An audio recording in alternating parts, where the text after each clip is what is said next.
Albert Einstein camina por las calles de Princeton con sandalias y sin calcetines, el pelo blanco volando como una bandera de rendición, mientras los fotógrafos del mundo entero pelean por capturar la cara del hombre que dobló el universo. Es 1951. Es el físico más famoso que ha existido. Su ecuación cabe en una servilleta y puede encender una estrella o borrar una ciudad del mapa. Pero en una habitación cerrada de Zúrich, un hombre de 41 años se golpea la cabeza contra la pared de un hospital psiquiátrico. Se llama Edward. Es su hijo. Einstein no lo ha visto en 18 años. En algún lugar de Serbia, una niña nació y desapareció antes de que el mundo supiera su nombre. Se llamaba Liesel. Nadie sabe dónde está enterrada. En algún lugar de Kansas, un patólogo conduce un coche viejo con el cerebro de Einstein flotando en un frasco de mayonesa dentro del maletero. La noche de Múnich huele a carbón y a hojas pudriéndose en los canales. Y un niño de 10 años vuelve de la escuela donde los maestros lo consideran lento, casi deficiente. Lleva en el bolsillo una brújula de latón cuya aguja tiembla señalando hacia algo que no se ve, que no se toca, que no tiene nombre. El niño no sabe todavía que esa fuerza invisible, la obsesión por lo que se esconde detrás de lo visible, le dará la gloria más alta y le cobrará el precio más oscuro. Hay una grieta en la luz. Esta es la historia del hombre que la encontró.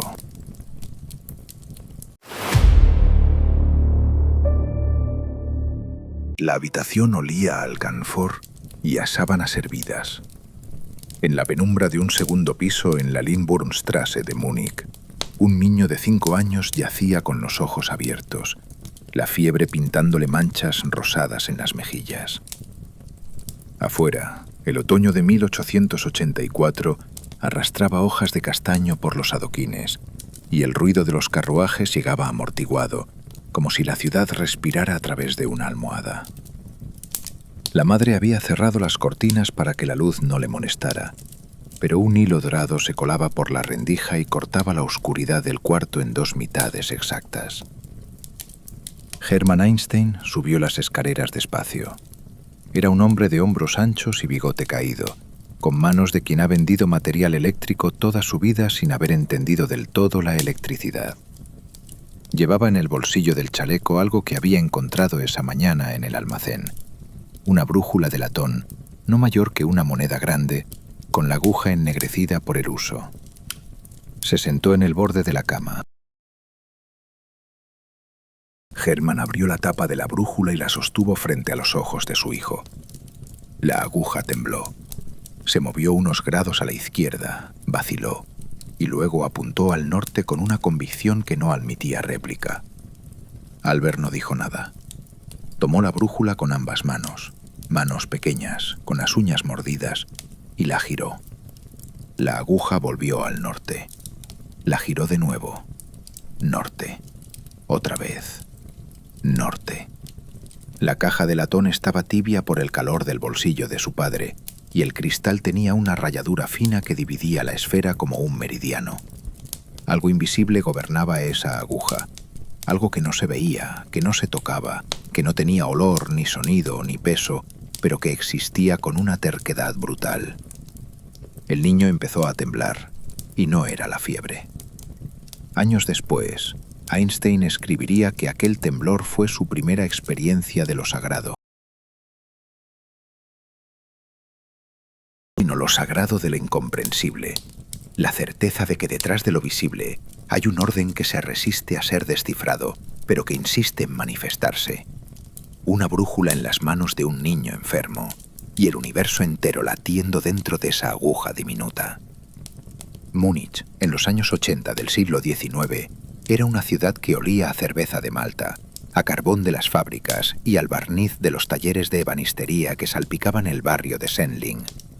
Los Einstein vivían sin lujo, pero sin miseria. Hermann y su hermano Jacob dirigían una empresa de instalaciones eléctricas, Elektrotechnische Fabrik J. Einstein y compañía. que competía por los contratos de iluminación pública contra compañías más grandes y mejor financiadas. Jacob era el ingeniero, el cerebro técnico. Hermann era el optimista, el que firmaba presupuestos demasiado ajustados y creía que el próximo contrato lo salvaría todo.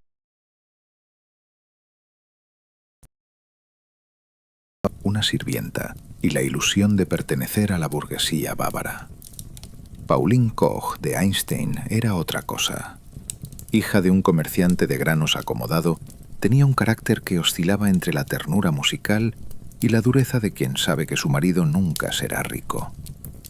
Tocaba el piano con una técnica precisa y sin pasión, pero cuando tomaba el violín, porque también tocaba el violín, algo cambiaba en su cara.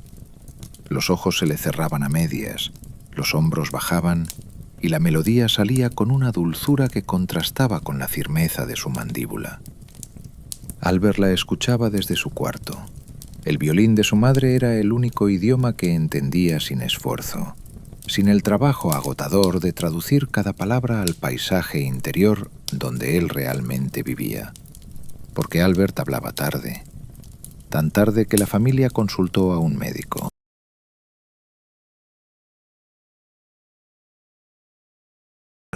Las examinaba, las repetía en voz baja una y otra vez antes de pronunciarlas. Los adultos interpretaban aquella lentitud como torpeza. La sirvienta lo llamaba el tonto, cuando creía que nadie escuchaba. En la escuela primaria, el Volksschule, los maestros reportaban un niño obediente pero ausente, que miraba por la ventana con una fijación que parecía insolencia, pero que probablemente era la primera forma de meditación que Albert Einstein practicó en su vida. Lo que los maestros no podían ver, porque no estaban equipados para verlo, era que detrás de esos ojos oscuros y demasiado grandes para su cara, se desarrollaba un proceso que no tenía nombre en la pedagogía de la época. Albert no pensaba en palabras, pensaba en imágenes. Cuando le decían 2 más 3, no sumaba cifras. Veía 2 piedras, y luego 3 piedras, y luego las 5 piedras juntas, y solo después traducía la imagen al número.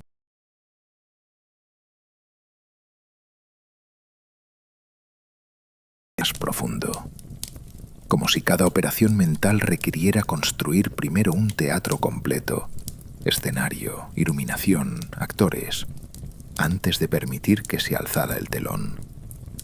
El tío Jacob lo descubrió por accidente.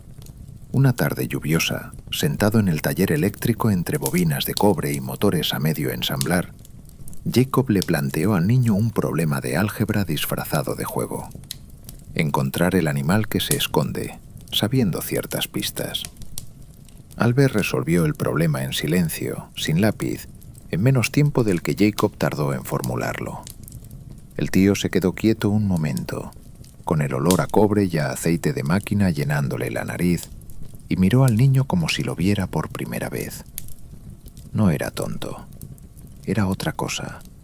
Algo para lo que la familia Einstein no tenía vocabulario.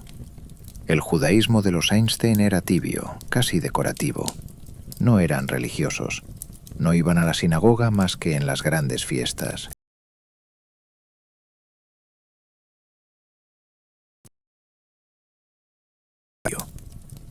En las cervecerías del centro, entre el vapor de las salchichas blancas y el estruendo de las jarras de litro golpeando la madera, se hablaba ya de la cuestión judía con esa mezcla de desprecio y obsesión que décadas después encontraría su lenguaje definitivo. Albert fue obligado a tomar clases de religión católica en la escuela pública. Era el único judío del aula. Y durante un tiempo abrazó una piedad ferviente y solitaria que lo llevó a componer canciones de alabanza a Dios en el camino a la escuela. Aquella fe se evaporó a los 12 años, cuando empezó a leer libros de divulgación científica que un estudiante de medicina llamado Max Talmud traía cada jueves a cenar a casa de los Einstein. Talmud era un ritual familiar. Los Einstein acogían una vez por semana a un estudiante judío pobre, siguiendo una costumbre de beneficencia.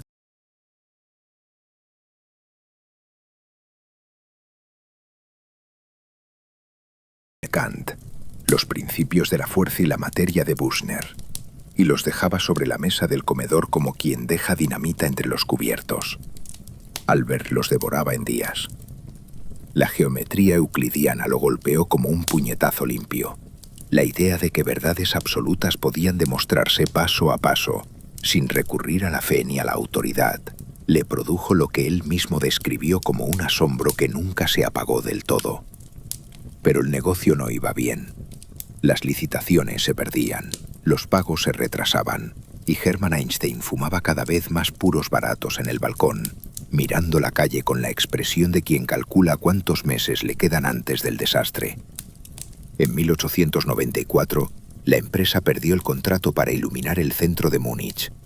Siemens se lo llevó. No había apelación. Hermann y Jacob decidieron trasladar la empresa a Italia, donde un pariente les prometía contratos en Milán y Pavía.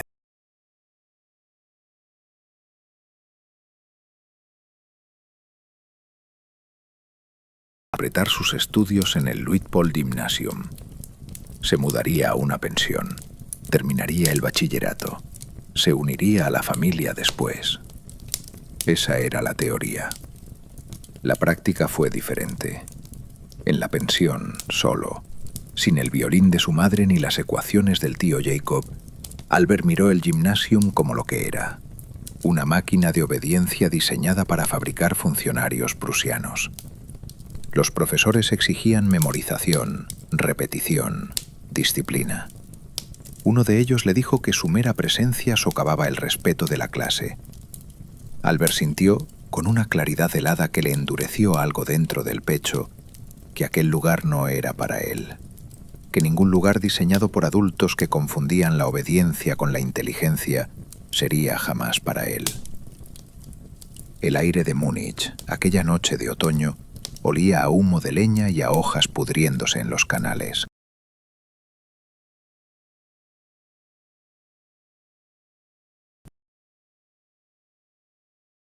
Albert guardó la brújula de su padre en el bolsillo del abrigo, cerró la maleta y tomó una decisión que ningún adulto le había autorizado.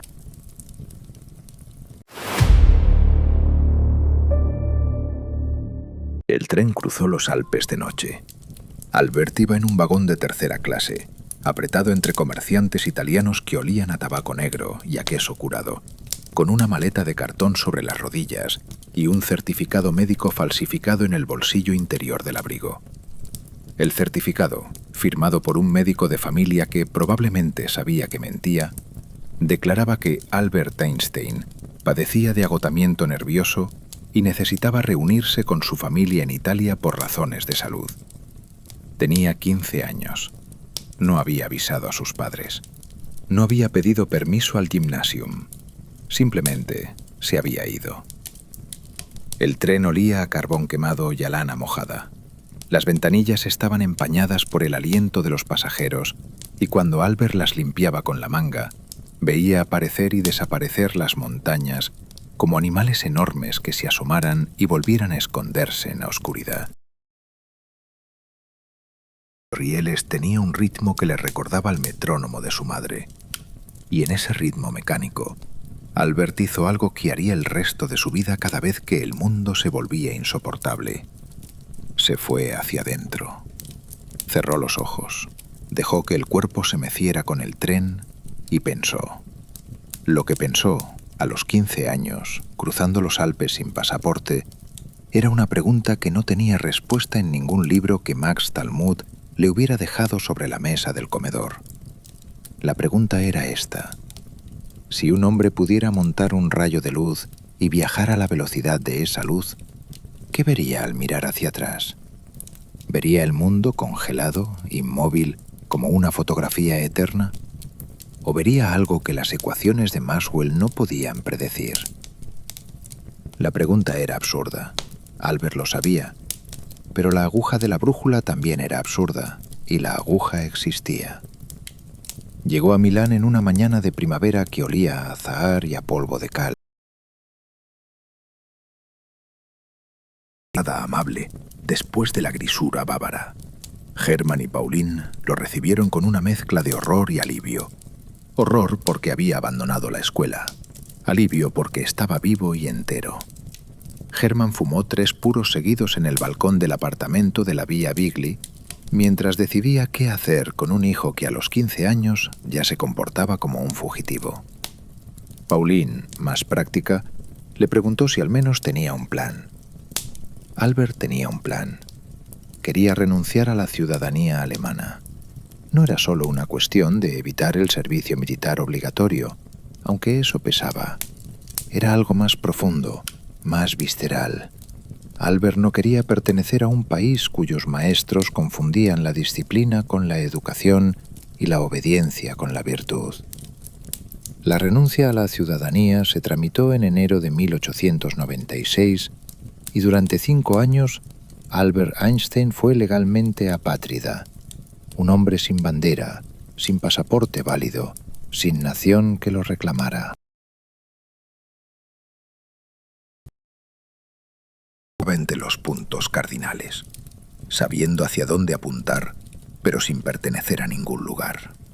El plan incluía entrar en la Eidgenössische Polytechnische Schule de Zúrich, la Politécnica, la mejor escuela técnica de Suiza, sin haber terminado el bachillerato. Albert se presentó al examen de ingreso en octubre de 1895, con 16 años, 2 menos que la edad mínima recomendada. El director, Albin Herzog, hizo una excepción y lo dejó examinarse. Los resultados fueron un retrato perfecto de Albert Einstein. Notas extraordinarias en matemáticas y física, fracaso rotundo en francés, botánica, zoología y literatura. Sabía calcular la trayectoria de un electrón, pero no conjugar un verbo irregular. Lo rechazaron. Herzog, sin embargo, vio algo en aquellas notas de física que le impidió simplemente archivar el expediente.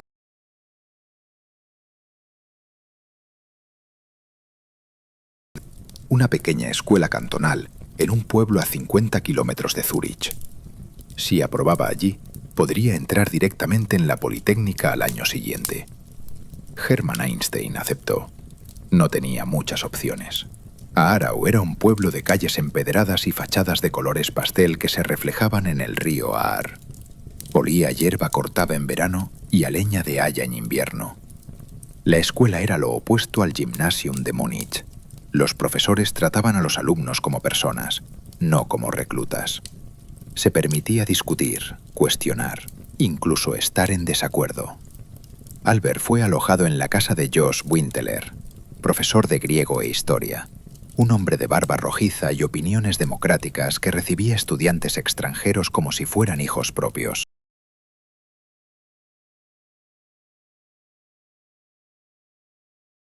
Jost escribía artículos para el periódico local y estaba llena de niños, risas y discusiones sobre política a la hora de la cena. Albert respiró. Por primera vez en su vida, respiró sin el peso de la obediencia en los pulmones. Y se enamoró. Marie Winteler, la hija mayor de Jost, tenía 18 años, ojos claros y una risa que llenaba los pasillos de la casa como un timbre de plata. Albert le escribía cartas que mezclaban declaraciones de amor con reflexiones sobre la naturaleza de la luz. Marie no entendía las reflexiones, pero entendía el temblor de la caligrafía, y eso bastaba. Se besaban a escondidas en el jardín, entre los manzanos que Jost podaba con meticulosidad suiza, mientras el atardecer teñía los Alpes de un rosa que ni los pintores de la escuela de Barbizon habrían sabido reproducir.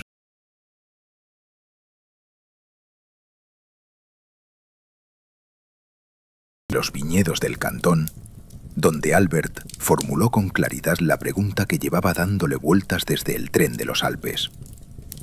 Se tumbó en la hierba detrás de la escuela, cerró los ojos y construyó el experimento mental con la precisión de un relojero.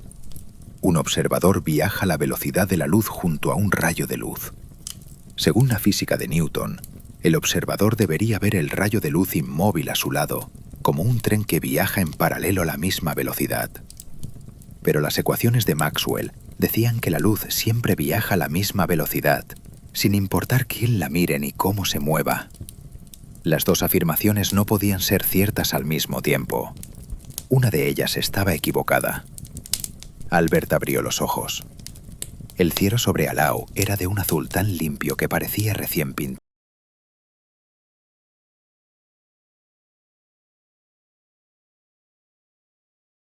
De un adolescente tumbado en la hierba. 10 años tardaría en resolver la contradicción. 10 años de trabajo silencioso, obstinado, solitario, mientras el mundo lo ignoraba con la eficiencia de quien no sabe que está ignorando una revolución.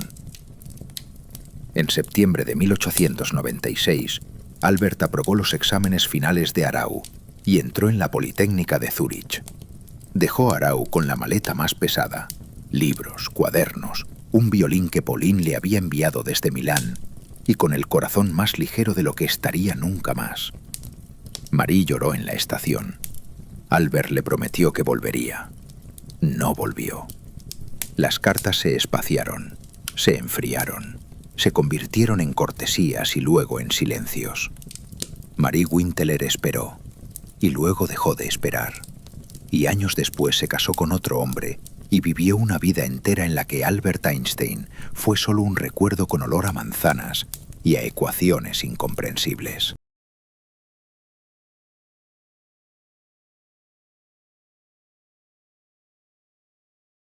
Con vistas al lago y a las montañas que Albert ya había cruzado una vez como fugitivo.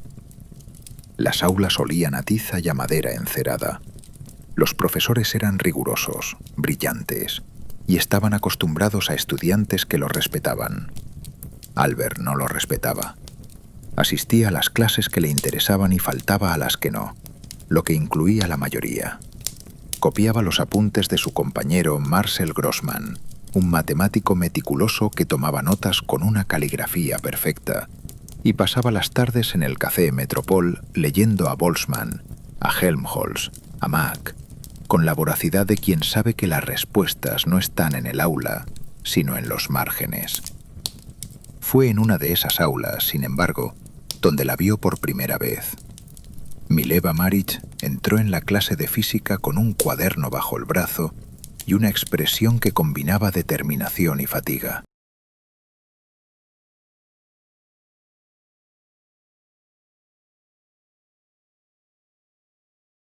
En la Voivodina Serbia, y cojeaba ligeramente de la pierna izquierda, una displasia de cadera que arrastraba desde la infancia. Su cara no era bonita en el sentido convencional, mandíbula fuerte, cejas gruesas, una frente amplia que le daba un aire de seriedad permanente. Pero sus ojos eran oscuros y profundos, y cuando hablaba de física, las pupilas se le dilataban como si mirara algo que los demás no podían ver. Albert la miró una vez, la miró 2 veces, y supo, con esa certeza instantánea que los físicos llaman intuición y los poetas llaman destino, que aquella mujer iba a cambiar la trayectoria de su vida. No sabía aún si para bien o para mal. La brújula no distingue entre el norte magnético y el norte verdadero.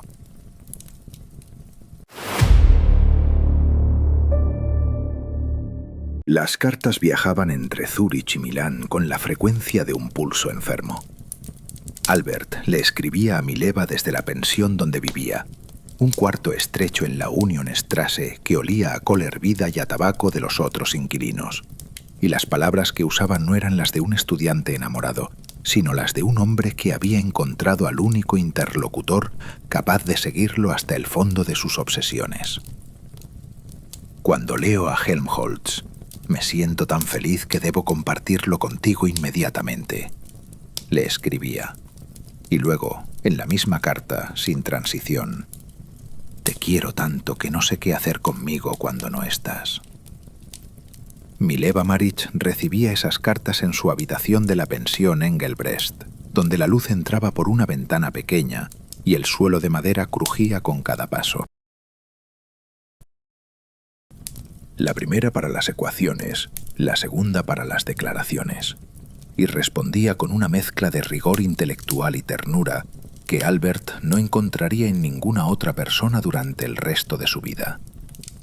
Eran compañeros de física, amantes clandestinos y cómplices de una conspiración que ninguno de los dos entendía del todo, la conspiración de dos mentes que funcionan mejor juntas que separadas. Pero la Politécnica no estaba diseñada para conspiraciones. Albert se graduó en 1900 con la nota más baja de su promoción, un 4,91 sobre 6, apenas suficiente. Sus profesores lo habían castigado por su insolencia sistemática. Heinrich Weber, el catedrático de física que había sido su primer defensor, se convirtió en su enemigo más tenaz cuando Albert empezó a cuestionar públicamente los métodos de la cátedra. Weber no soportaba que un estudiante que faltaba a clase supiera más que los que asistían. Le negó la recomendación para un puesto de asistente. Del mundo germánico contrataría a Albert Einstein. Las puertas se cerraron una a una. Albert escribió a Kamerlingh Onnes en Leiden. Silencio. A Wilhelm Oswald en Leipzig. Silencio. A cada profesor de física teórica que tuviera un puesto vacante en cualquier universidad del continente. Silencio absoluto, total, ensordecedor. El hombre que 10 años después sería el físico más famoso del planeta no podía conseguir un empleo de ayudante de laboratorio. Mileva, mientras tanto, suspendió el examen final. Lo intentó 2 veces. La segunda vez estaba embarazada y el peso del secreto le aplastaba la concentración como una piedra sobre una mariposa. El embarazo fue ocultado a todos excepto a las familias más cercanas. Albert no le dijo a su madre.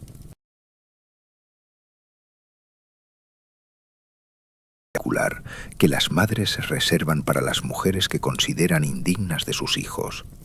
Demasiado serbia, demasiado intelectual, demasiado fea, decía Pauline con la crueldad de quien cree hacer un diagnóstico objetivo. En enero de 1902, en algún lugar de Novi Sad, Mileva dio a luz a una niña. La llamaron Liesel. Albert no estuvo presente en el parto, no viajó a Serbia, no vio la cara de su hija. Las cartas que intercambiaron en aquellos meses mencionan a la niña con una ternura cautelosa que se va apagando como una vela a la que nadie alimenta. En algún momento de 1903, Liesel desaparece de la correspondencia, desaparece de la vida de los Einstein, como si nunca hubiera existido. Los historiadores han buscado durante décadas. ¿Murió de escarlatina? ¿Fue entregada en adopción a una familia serbia? ¿Creció sin saber quién era su padre? Nadie lo sabe.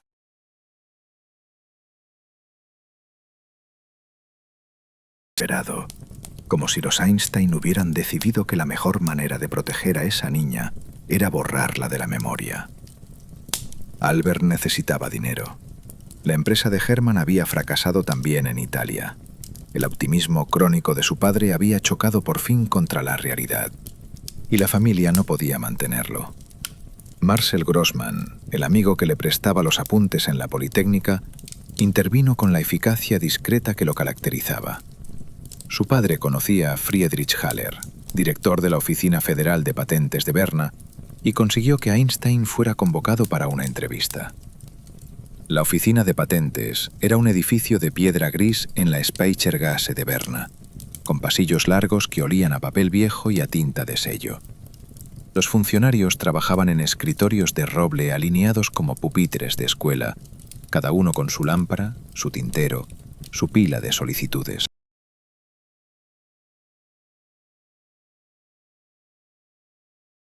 Sincronizar relojes, telégrafos mejorados, mecanismos de transmisión eléctrica y determinar si eran suficientemente originales para merecer una patente. Se necesitaba entender de física, de ingeniería y de redacción legal. Einstein fue contratado como examinador técnico de tercera clase, el escalón más bajo, con un salario de 3.500 francos anuales. Era junio de 1902. 6 meses antes de entrar en la oficina, Hermann Einstein había muerto en Milán. El corazón le falló a los 55 años, exhausto por las deudas y las decepciones. Albert llegó a tiempo para verlo morir. Años después diría que la muerte de su padre fue la peor experiencia de su vida, peor que el exilio, peor que la bomba, peor que la soledad de Princeton. Algo se rompió dentro de él en aquella habitación de Milán que olía a medicamentos y a tabaco rancio. Algo que nunca se reparó del todo.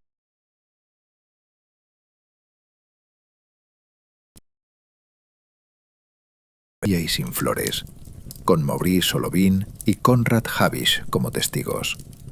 Solovin y Habisch eran sus amigos más cercanos. Juntos formaban la Académie Olympia, un grupo de lectura donde se discutían a Hume, a Mach, a Poincaré, con la intensidad de quienes saben que están preparándose para algo que aún no tiene forma. Se reunían en el apartamento de los Einstein, en la Kramgasse 49, un segundo piso oscuro donde la humedad manchaba las paredes y el ruido de la fuente del Seringen subía desde la calle como un murmullo constante. Hans Albert nació en mayo de 1904. Era un bebé que lloraba mucho y Mileva lo atendía con una eficiencia agotada mientras Albert trabajaba 8 horas en la oficina y luego volvía a casa para sentarse a la mesa de la cocina, rodeado de platos sucios y pañales, y escribir ecuaciones en hojas sueltas. El apartamento olía a leche caliente y a queroseno de la lámpara.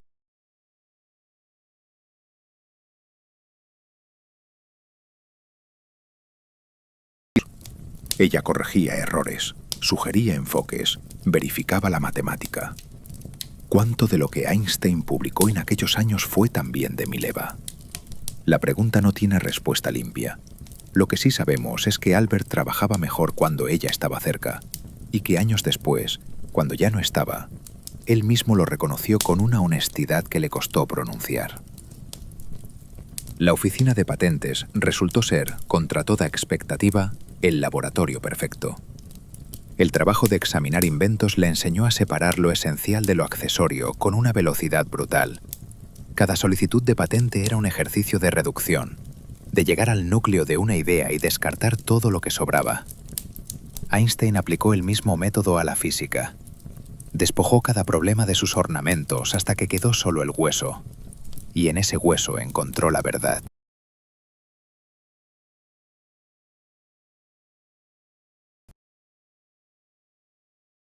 Einstein se quedaba un rato más en su escritorio. La luz del atardecer vernés entraba oblicua por las ventanas altas, dorando las pilas de solicitudes y las tazas de café frío. En el reverso de formularios oficiales, con una caligrafía que se apresuraba como si las ideas pudieran escaparse, escribía los borradores de lo que serían los artículos más importantes de la historia de la física. Nadie en la oficina sabía lo que hacía. Sus colegas lo consideraban un tipo simpático, algo excéntrico, que silbaba sonatas de Mozart mientras revisaba patentes. Friedrich Haller, su jefe, lo apreciaba por su rapidez, pero lo había regañado por gastar tinta de la oficina en papeles que no eran solicitudes.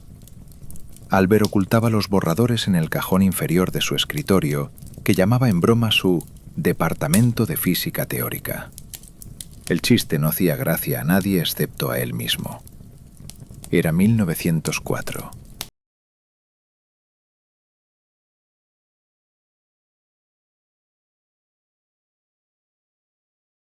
Una esposa que empezaba a mostrar los primeros signos de esa fatiga oscura que se convertiría en depresión, y una hija de la que nadie hablaba.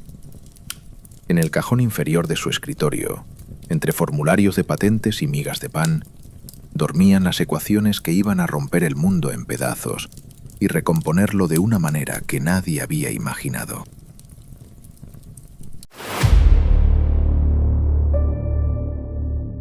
El primer artículo llegó a la redacción de Annalen der Physik en marzo de 1905, con el aspecto inofensivo de todos los manuscritos que cambian la historia. Unas cuantas páginas mecanografiadas, sin filiación universitaria, firmadas por un examinador de patentes de tercera clase, residente en Berna. El editor, Paul Drude, lo clasificó junto con docenas de otros envíos y lo pasó a revisión.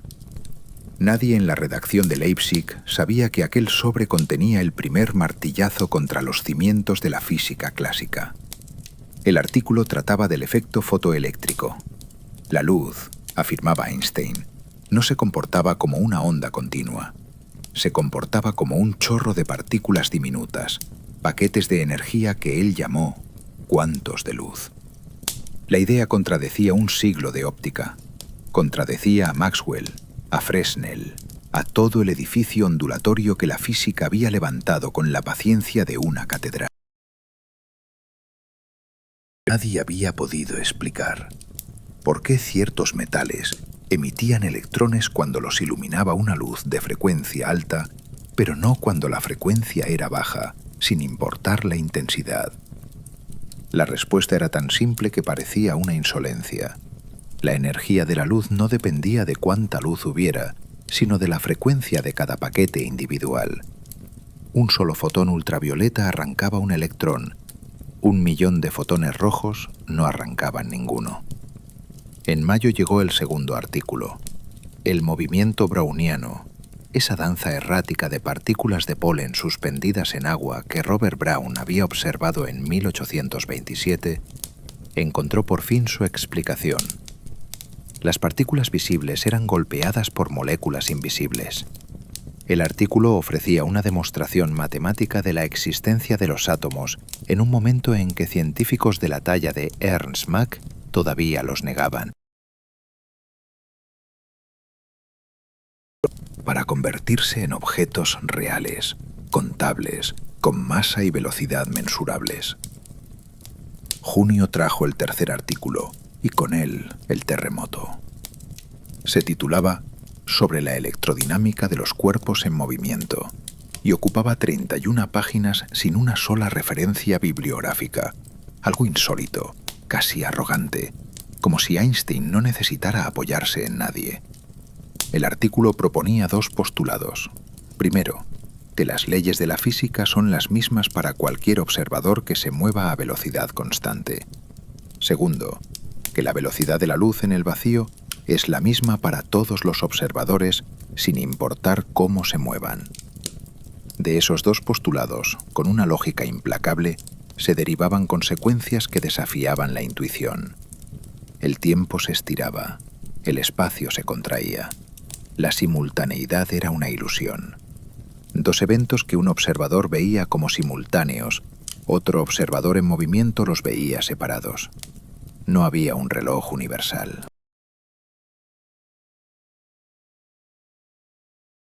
Era elástico y se deformaba según la velocidad del que lo medía. La relatividad especial no necesitó un laboratorio para nacer. Nació en la cabeza de un hombre que viajaba en tranvía por la Kramgasse de Berna y miraba la torre del reloj del Sitzgloge mientras se alejaba. Si el tranvía viajara a la velocidad de la luz, razonó Einstein, el reloj de la torre se congelaría. Los fotones que mostraban las manecillas nunca alcanzarían al tranvía. Pero el reloj en el bolsillo del pasajero seguiría avanzando. Dos tiempos distintos para dos observadores distintos. La realidad no era una, sino tantas como ojos la miraran. En septiembre, casi como una nota al pie, publicó el cuarto artículo. 3 páginas donde derivaba la equivalencia entre masa y energía. E igual a mc².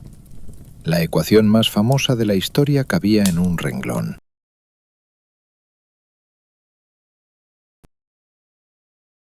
Monstruosa de energía, que un gramo de cualquier cosa, si pudiera convertirse enteramente en energía, liberaría el equivalente de 20.000 toneladas de dinamita. Einstein no pensó en bombas, pensó en estrellas. Pensó en cómo el Sol podía arder durante miles de millones de años sin consumirse. La respuesta estaba en esas 5 cifras. La masa se convertía en luz, y la luz alimentaba el fuego. Berna siguió igual. Los tranvías seguían pasando por la Kramgasse, las fuentes seguían cantando su murmullo medieval, y los funcionarios de la oficina de patentes seguían sellando solicitudes con la regularidad de un péndulo. Albert volvía a casa cada tarde, colgaba el sombrero en el perchero del pasillo, besaba a Hans Albert en la frente y se sentaba a cenar con Mileva en la cocina que olía a caldo de verduras y a pan tostado. Hablaban de los artículos.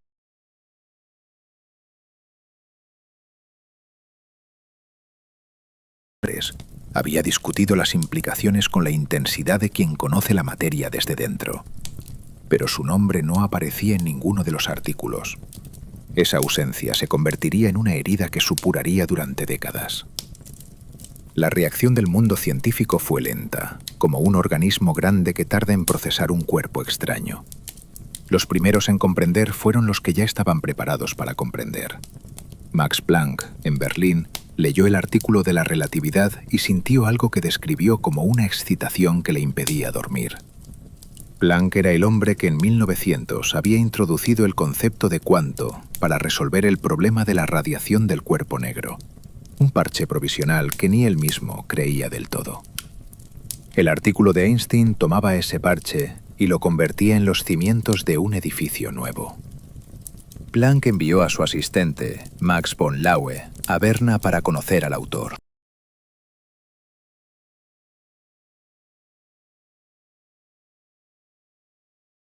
Que lo recibió en la oficina entre pilas de solicitudes de patentes.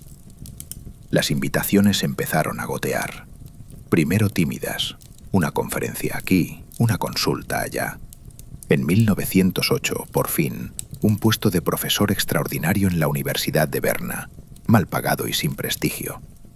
En 1909, un puesto mejor en la Universidad de Zúrich. En 1911, una cátedra en la Universidad Alemana de Praga. La escalera ascendente se aceleraba. Einstein subía, y con cada peldaño la distancia entre él y Mileva crecía. Porque Mileva no subía. Mileva se quedaba abajo, con Hans Albert y con el segundo hijo que nacería en 1910, Eduard, un niño de ojos enormes y temperamento nervioso que desde la cuna parecía llevar dentro una tormenta que nadie sabía calmar. Mileva cargaba con la casa, con los niños, con las mudanzas de una ciudad a otra cada vez que Albert conseguía un puesto nuevo. Había dejado la física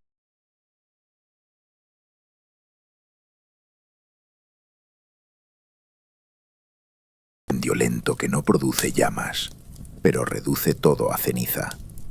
Cada noche, mientras Albert garabateaba ecuaciones en el estudio, Mileva fregaba los platos en una cocina que olía a jabón de sosa y a la grasa fría de la cena, y miraba sus manos, las mismas manos que habían sostenido un cuaderno de física en las aulas de Zúrich, y no las reconocía. El mundo empezaba a pronunciar el nombre de Einstein con una reverencia que crecía mes a mes. En los cafés de Berlín, de Gotinga, de Viena, los físicos discutían la relatividad con la pasión de quienes saben que están presenciando una ruptura histórica. En la cocina del apartamento de Praga, Mileva lavaba los platos y escuchaba a Eduard llorar, y sentía cómo el abismo entre lo que ella había sido y lo que era se ensanchaba con cada artículo que su marido publicaba sin su nombre. Berlín llamó en 1913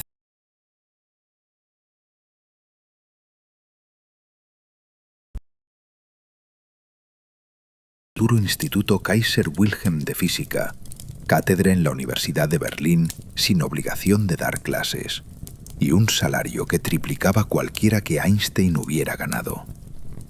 Max Planck y Walter Nernst viajaron personalmente a Zúrich para convencerlo. Einstein aceptó. Pero Berlín significaba algo más que una academia.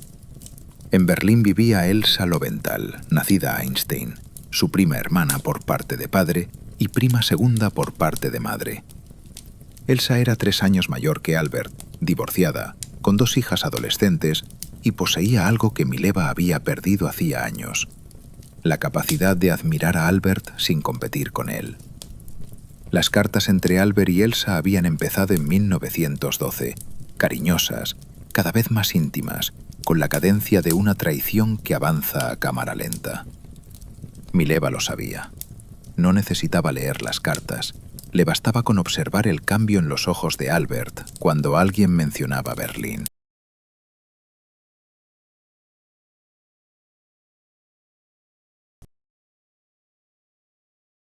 Presión en el aire, por la inquietud de las gaviotas, por ese silencio particular que precede a lo inevitable.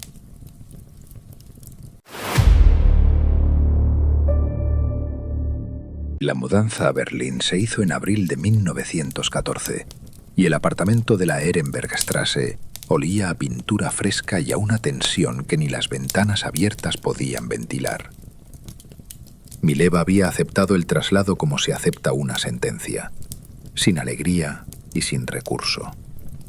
Los niños corrían por los pasillos vacíos, Hans Albert con 10 años y una seriedad que le envejecía la mirada, Edward con 4 y esa risa desproporcionada que se quebraba de golpe en llanto sin motivo aparente.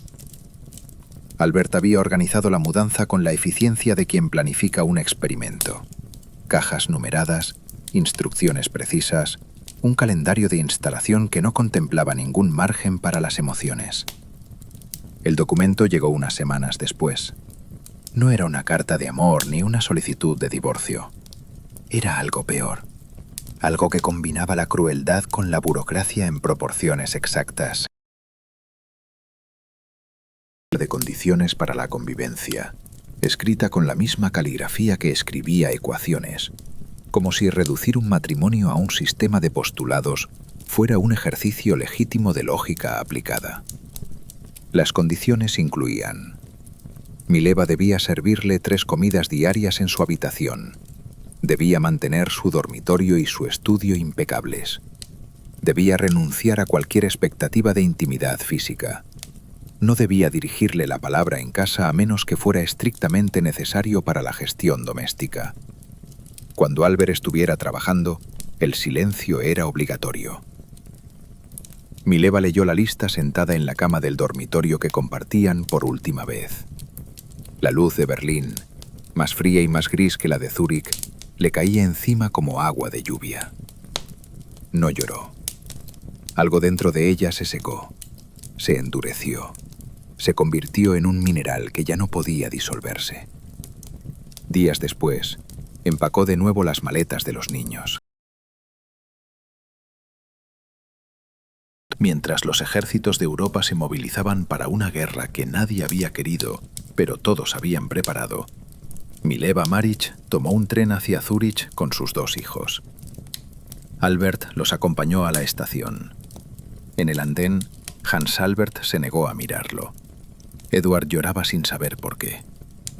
Albert regresó solo al apartamento vacío, se sentó a su escritorio y abrió el cuaderno donde estaba trabajando en las ecuaciones del campo gravitatorio. La Gran Guerra estalló en agosto. Berlín se cubrió de banderas y de certezas marciales. En las calles olía a brea caliente, a caballo y al sudor ácido de los batallones que marchaban hacia el este y hacia el oeste.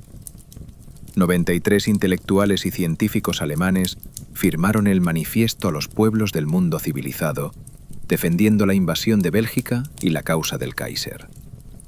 Fritz Haber, el químico que sería amigo de Einstein, trabajaba ya en el desarrollo de armas de gas venenoso. Occidental.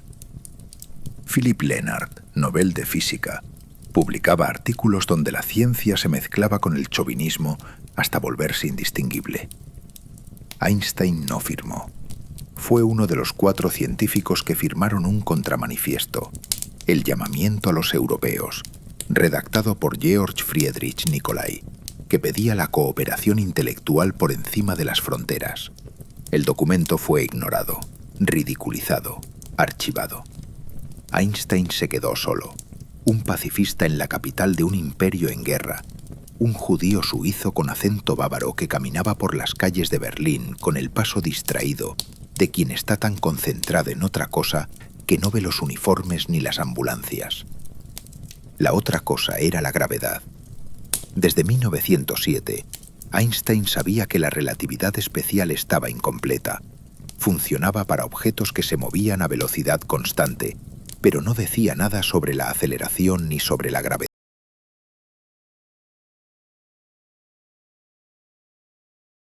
Espacio-tiempo provocada por la masa. El problema era matemático. Einstein no tenía las herramientas. Necesitaba geometría diferencial, cálculo tensorial, las matemáticas de Riemann y Ricci, que nunca había estudiado en serio. Marcel Grossman, una vez más, acudió al rescate. Desde Zúrich, por carta y por visitas, le enseñó a Einstein el lenguaje de los tensores. Los dos trabajaron juntos en un primer borrador de la teoría, el Entwurf, publicado en 1913, que contenía errores que Einstein tardaría 2 años en encontrar y corregir. El proceso fue agónico. Einstein trabajaba 10, 12, 14 horas al día en su estudio de Berlín. Comía lo que Elsa le subía en una bandeja. Ella se había instalado en un apartamento cercano y funcionaba como una mezcla de amante, enfermera y administrativa. Einstein perdió peso. Le dolía el estómago constantemente.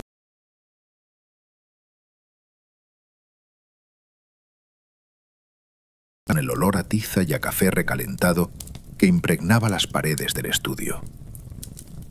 En noviembre de 1915, durante 4 jueves consecutivos, Einstein presentó ante la Academia Prusiana las versiones sucesivas de sus ecuaciones de campo. Cada semana corregía la anterior. Cada semana se acercaba más. David Hilbert, el matemático de Gotinga, trabajaba en paralelo sobre el mismo problema y por un momento pareció que llegaría primero. La competencia empujó a Einstein a un frenesí que rindaba con la locura. No dormía, apenas comía, y las ecuaciones se le aparecían en sueños como animales que se negaban a ser domesticados. El 25 de noviembre de 1915 presentó la versión final. Las ecuaciones de campo de Einstein describían cómo la materia curva el espacio-tiempo y cómo el espacio-tiempo curvado dicta el movimiento de la materia. La gravedad no era una fuerza, era geometría.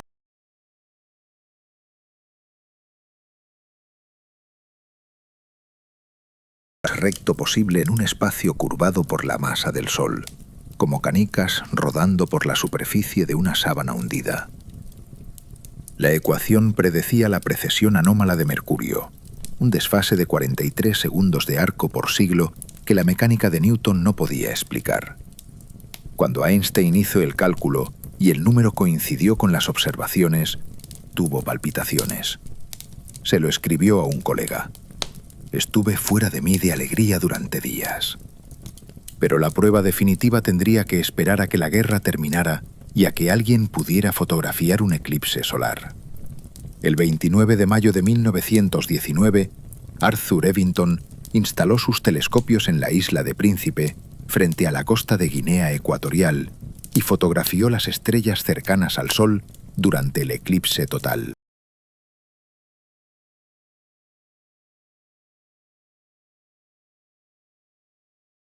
Y las estrellas aparecerían desplazadas de su posición habitual. Las placas fotográficas, reveladas en un laboratorio que olía a ácido acético y a hipoclorito, mostraron el desplazamiento. Einstein tenía razón. La gravedad curvaba la luz. El 7 de noviembre de 1919, el Times de Londres publicó el titular «Revolución en la ciencia. Nueva teoría del universo. Las ideas de Newton derrocadas». Al día siguiente, todos los periódicos del mundo repetían la noticia. Einstein se convirtió en la persona más famosa del planeta. No una de las más famosas, la más famosa. Más que cualquier político, más que cualquier actor, más que cualquier general. Un físico teórico, un hombre que no había disparado un arma, ni gobernado un país, ni actuado en una película, ocupaba las portadas de todo el mundo porque había demostrado que el espacio se dobla.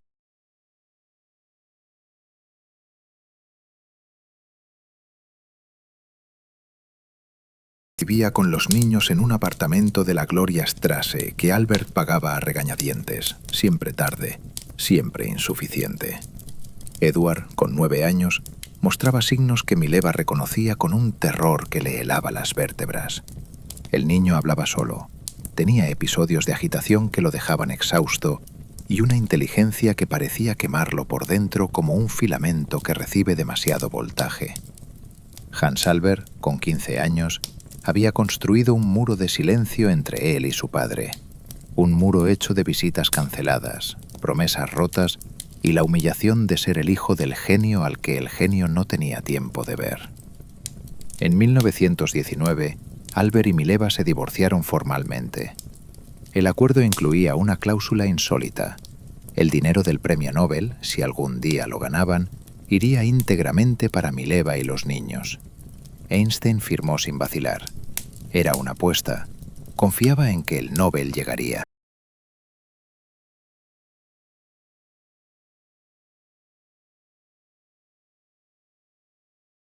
Sin confirmación experimental suficiente. El dinero fue a Zúrich. Mileva compró 3 apartamentos en la Huttenstrasse y vivió de las rentas el resto de su vida. El Nobel fue un cheque de divorcio, la liquidación económica de un amor que había empezado entre ecuaciones y terminaba entre abogados. Einstein se casó con Elsa en junio de 1919, 3 meses después del eclipse que lo hizo inmortal. Elsa no entendía la relatividad. No le importaba. Entendía que Albert necesitaba calcetines limpios, comidas calientes y alguien que le dijera que sí cuando todo el mundo le hacía preguntas que no sabía responder. Era un matrimonio de conveniencia emocional, tibio como el agua de una bañera que lleva demasiado tiempo esperando.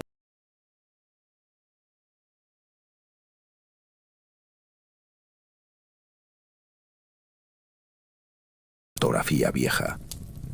2 jóvenes sentados en un café de Zúrich, ella con el cuaderno de física en las manos, él inclinado hacia ella con una sonrisa que ya no existía. La fotografía olía a papel envejecido y a algo que no tenía nombre químico, pero que cualquiera reconocería. El olor de lo que fue y ya no volverá.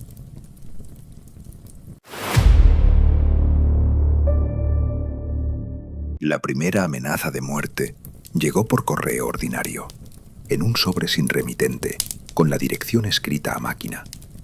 El papel olía a tinta barata y a la humedad de una oficina de correos cualquiera. Dentro, una sola frase. Había una recompensa de 5.000 marcos por la cabeza de Albert Einstein. Einstein recortó la nota del periódico que la reproducía, la pegó en un álbum de recortes y escribió debajo, con su caligrafía inclinada. Todavía no sabía que valía tanto. La broma era un escudo. Debajo del escudo, algo se movía con la inquietud de un animal acorralado. Los años 20 del siglo fueron los años en que Alemania decidió que necesitaba enemigos interiores para explicar su derrota exterior. La puñalada por la espalda, la llamaban. La traición de los judíos, los socialistas, los pacifistas, todos aquellos que según la mitología de la humillación habían vendido al ejército imperial mientras los soldados morían en las trincheras. Condiciones del enemigo perfecto: judío, pacifista, internacionalista y ahora además famoso. Su rostro aparecía en los periódicos con una frecuencia que lo convertía en blanco fácil. En agosto de 1920, la Berliner Philharmonie acogió un evento organizado por la Asociación de Trabajo para una Física Alemana. El nombre era anodino. El contenido era un ataque frontal contra la teoría de la relatividad, disfrazado de debate científico. Paul Weyland, un agitador sin credenciales académicas, subió al escenario y denunció la relatividad como un fraude judío, una impostura diseñada para socavar la ciencia alemana y sustituirla por un misticismo oriental incomprensible. La sala, llena de trajes oscuros y caras enrojecidas por la cerveza del intermedio, aplaudió. Einstein estaba entre el público. Había comprado una entrada como cualquier espectador. Con los brazos cruzados y una sonrisa que algunos interpretaron como arrogancia y otros como el gesto de un hombre que se muerde la lengua para no gritar. Al día siguiente publicó una respuesta en el Berliner Tageblatt, con un tono que oscilaba entre el desdén y la herida. Si yo fuera un nacionalista alemán, con o sin esvástica, en vez de un judío con convicciones liberales internacionalistas, entonces... Philipp Lenard convirtió la campaña en cruzada. Lenard era un físico experimental brillante. Su Nobel de 1905 por los rayos catódicos estaba más que merecido. Y un antisemita feroz, cuya amargura personal se había soldado a una ideología que le daba permiso para expresarla. odiaba a Einstein con una intensidad que trascendía la envidia profesional. De todo lo que estaba mal en la ciencia moderna, abstracta, matemática, desprovista de la intuición física que él asociaba con la raza germánica. Junto con Johannes Stark, otro Nobel, Lennart construyó el edificio de la Deutsche Physik, la física aria, donde las teorías se clasificaban no por su verdad, sino por la sangre de su autor. Einstein viajaba sin parar, como si el movimiento fuera la única forma de defenderse de la quietud amenazante de Berlín. En 1921 recorrió Estados Unidos con Chaim Weizmann para recaudar fondos para la Universidad Hebrea de Jerusalén. En 1922 visitó Japón, donde las multitudes lo recibieron como a un dios laico. Miles de personas se apiñaban en las estaciones de tren solo para verlo pasar. Y en Tokio dio una conferencia de 4 horas que el público escuchó de pie, sin moverse, con una reverencia que Einstein encontró conmovedora y desconcertante.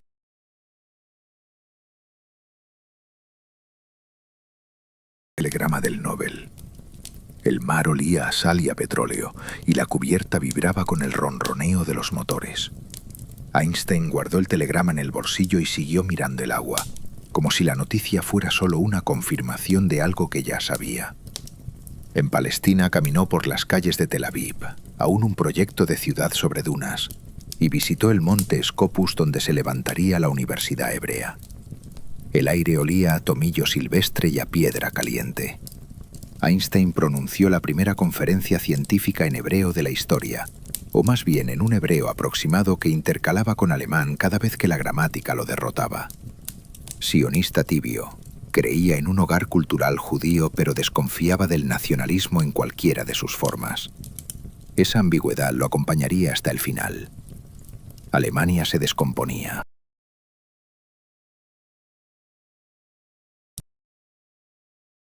El pintado.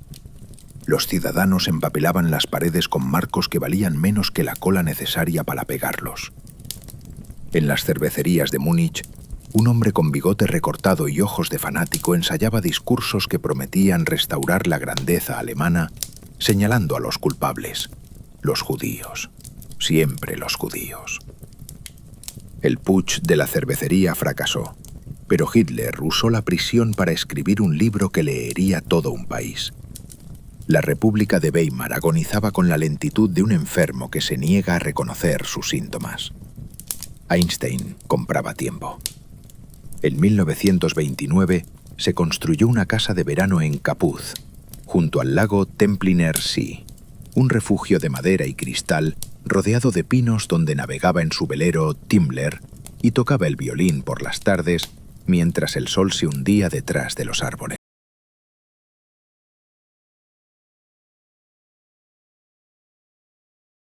De las velas y el casco cortando la superficie con un sonido que parecía un susurro.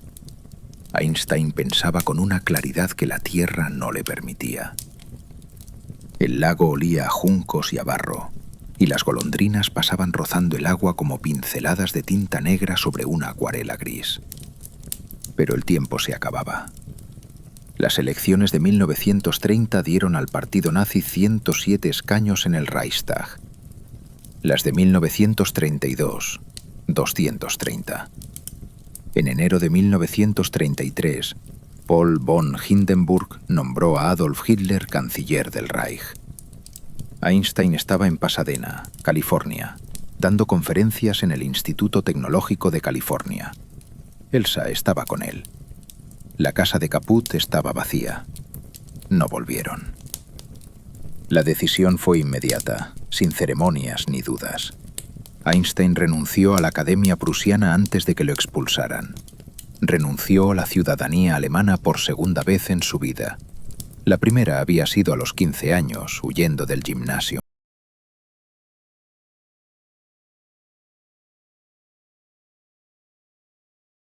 Kaput buscando armas. No encontraron más que libros, partituras y un velero en el embarcadero.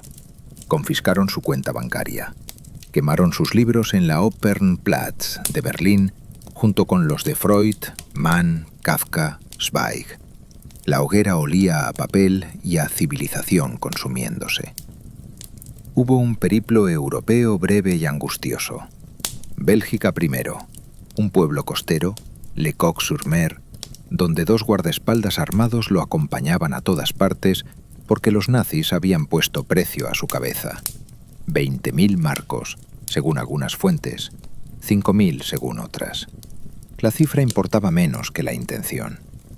Einstein visitó Inglaterra, donde Churchill lo recibió en Cherwell, y la conversación entre el físico pacifista y el político belicista tuvo la extrañeza de 2 hombres que no se entienden pero se respetan. En octubre de 1933, Einstein cruzó el Atlántico por última vez. Princeton, Nueva Jersey.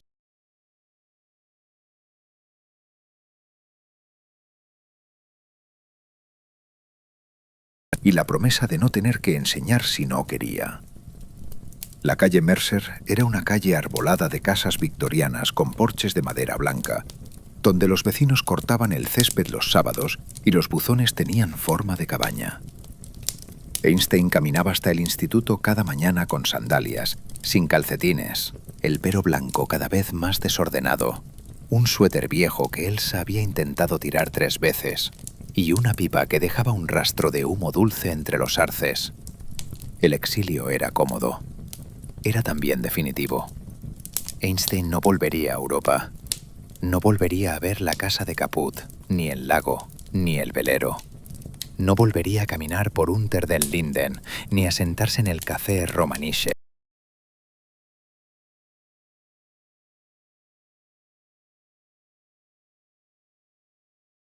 De la Academia Prusiana quedaba del otro lado de un océano que se ensanchaba cada día con cada noticia de lo que estaba sucediendo en Europa.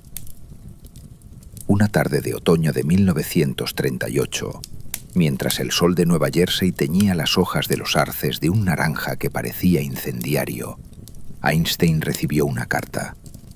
La traía un hombre flaco, nervioso, con acento húngaro y ojos que no paraban de moverse. Se llamaba Leo Szilard. La carta hablaba de uranio, de neutrones, de una reacción en cadena que podía liberar la energía contenida en el átomo. Szilard necesitaba la firma de Einstein para llegar al presidente Roosevelt. La urgencia en su voz tenía la textura del miedo genuino. No el miedo abstracto del científico que calcula probabilidades, sino el miedo concreto del hombre que ha imaginado una ciudad en llamas.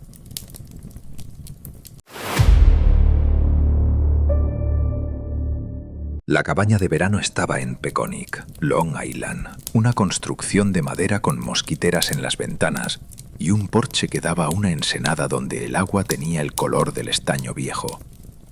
El aire olía a pino, a sal y a la humedad pegajosa de un agosto en la costa atlántica. Einstein alquilaba la cabaña cada verano para navegar. Tenía un velero pequeño, sin motor, que manejaba con una torpeza feliz que hacía reír a los pescadores locales. No sabía nadar. Nunca aprendió. El agua lo atraía y lo asustaba a partes iguales, como todo lo que no podía reducir a una ecuación. El 2 de agosto de 1939, un automóvil se detuvo frente a la cabaña. Del asiento trasero bajó Leo Szilard, con su traje arrugado y un maletín que sostenía contra el pecho como si contuviera documentos clasificados.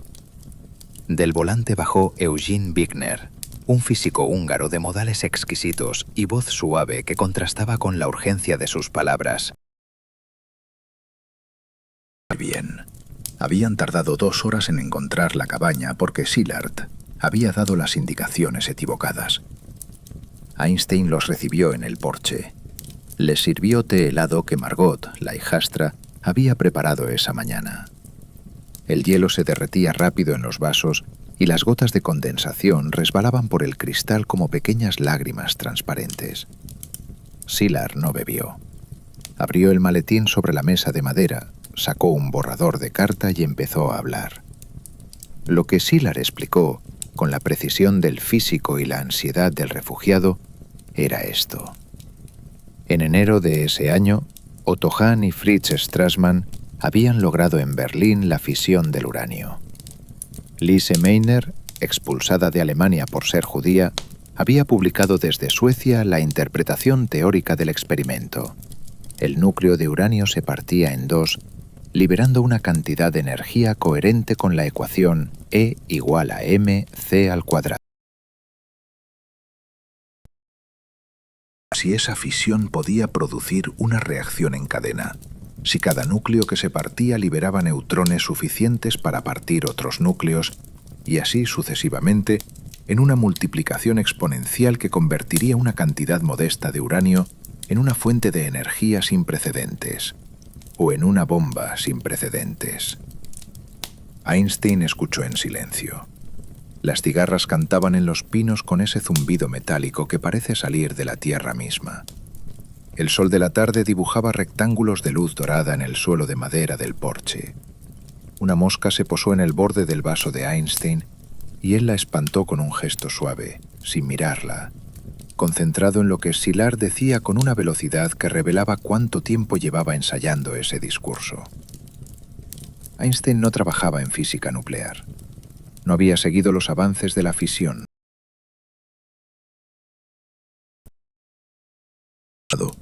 Era la base teórica, el fundamento silencioso sobre el que todo aquello se apoyaba, pero él no había participado en la construcción del edificio. Era como el arquitecto de unos cimientos que no sabe qué han levantado encima. Cuando Szilard le explicó la posibilidad de la reacción en cadena, Einstein se quedó quieto un momento. Dijo, en alemán, algo que Szilard recordaría toda su vida. Daran habe ich gar nicht gedacht. No había pensado en eso. La energía del átomo como arma. La posibilidad estaba implícita en su ecuación desde 1905, pero Einstein nunca la había contemplado. 34 años de ceguera voluntaria se desvanecieron en un instante sobre aquel porche que olía a pino y a té tibio. La carta estaba dirigida al presidente Franklin Delano Roosevelt. Szilard la había redactado, pero necesitaba la firma de Einstein. La única firma que un presidente leería sin pasarla a un funcionario menor.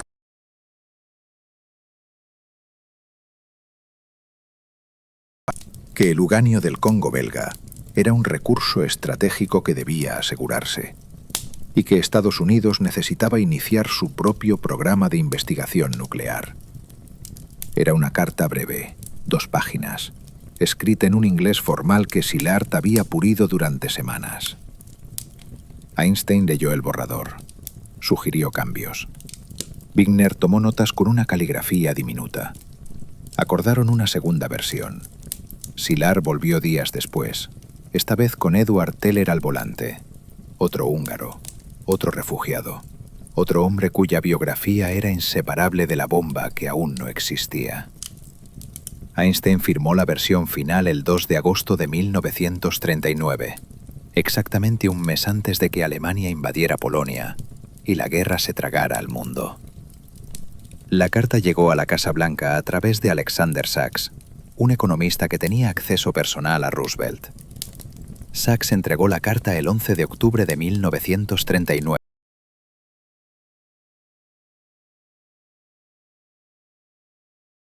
Frase que Sachs reprodujo en sus memorias. Alex, lo que quieres asegurarte es que los nazis no nos vuelen en pedazos. Roosevelt creó el Comité del Uranio.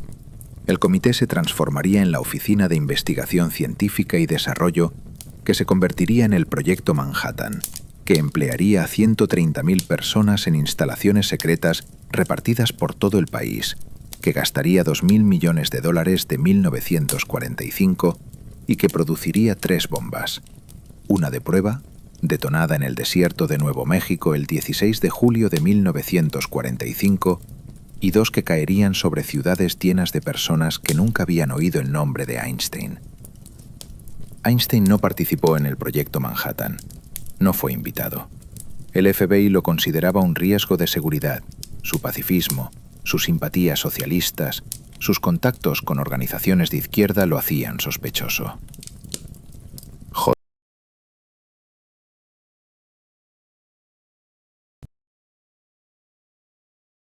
El mismo año de su llegada a Estados Unidos, y el expediente del FBI sobre Einstein crecía con la regularidad de un tumor benigno que nadie extirpa.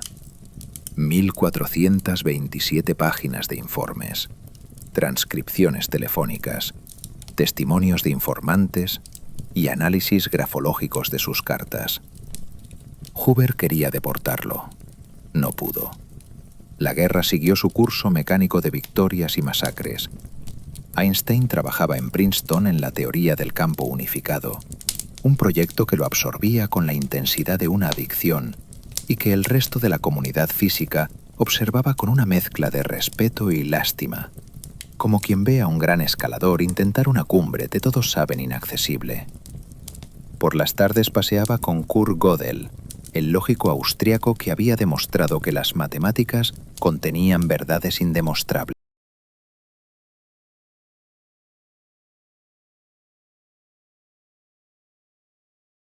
Con su abrigo de invierno incluso en julio, hablando en alemán sobre la naturaleza del tiempo, la coherencia de la lógica y la posibilidad de que el universo fuera una broma que nadie entendía del todo. El 6 de agosto de 1945, Einstein estaba navegando en el lago Saranac, en las montañas Adirondack del norte del estado de Nueva York. El velero se mecía con una brisa tibia que olía a resina y a agua dulce. El cielo estaba limpio, de un azul tan profundo que parecía sólido. Helen Dukas, su secretaria, que lo esperaba en la orilla con un periódico bajo el brazo, gritó algo que el viento distorsionó antes de que llegara a la barca. Einstein acercó el velero. Dukas repitió la frase. Una bomba atómica había destruido la ciudad de Hiroshima. Einstein no dijo nada durante un momento. El velero golpeaba suavemente contra el muelle.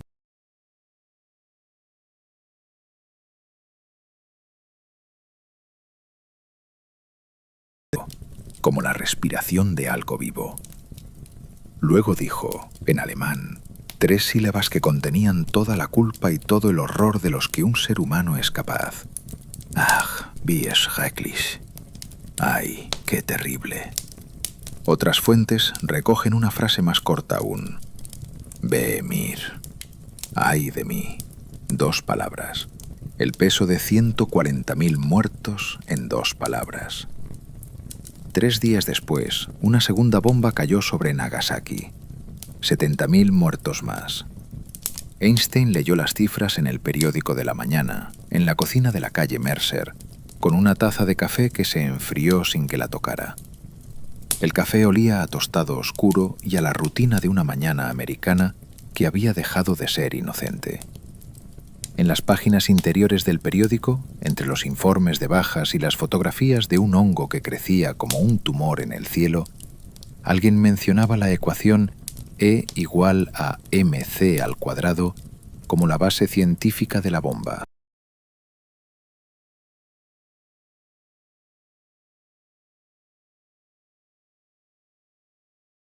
No lo eran. Einstein no había construido la bomba. No había enriquecido uranio ni calculado la masa crítica ni diseñado el mecanismo de implosión. Pero había firmado la carta. Y había escrito la ecuación. Y la distancia entre la firma y la explosión era un territorio moral que ninguna teoría de la relatividad podía cartografiar. En la habitación del piso de arriba, sobre la mesilla de noche, había una fotografía de Edward de niño, con los ojos demasiado grandes para su cara y una sonrisa que no llegaba a completarse. Edward estaba en el Burg Holzli, el hospital psiquiátrico de Zúrich, diagnosticado con esquizofrenia. Einstein no lo había visitado desde 1933. No lo visitaría nunca más.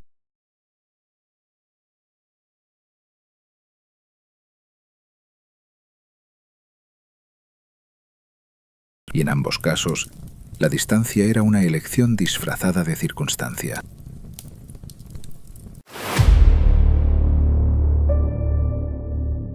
La portada de Time apareció el 1 de julio de 1946 y Einstein la miró durante un rato largo antes de dejarla boca abajo sobre la mesa del desayuno. El retrato mostraba su cara, los ojos cansados, el bigote blanco, esa expresión que el mundo había aprendido a interpretar como sabiduría benévola. Y detrás de su cabeza, como una aureola invertida, el hongo de una explosión nuclear se elevaba en tonos amarillos y naranjas. La ecuación E igual a mc al cuadrado estaba impresa sobre el hongo. El mensaje era claro. Este hombre hizo posible aquello. No lo hizo, pero lo hizo posible.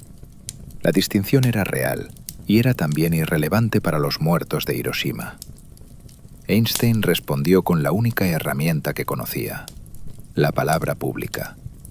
Cofundó el Comité de Emergencia de Científicos Atómicos con Szilard, Bethe, Yuri y otros que compartían la misma culpa difusa. Recaudaron dinero, publicaron manifiestos.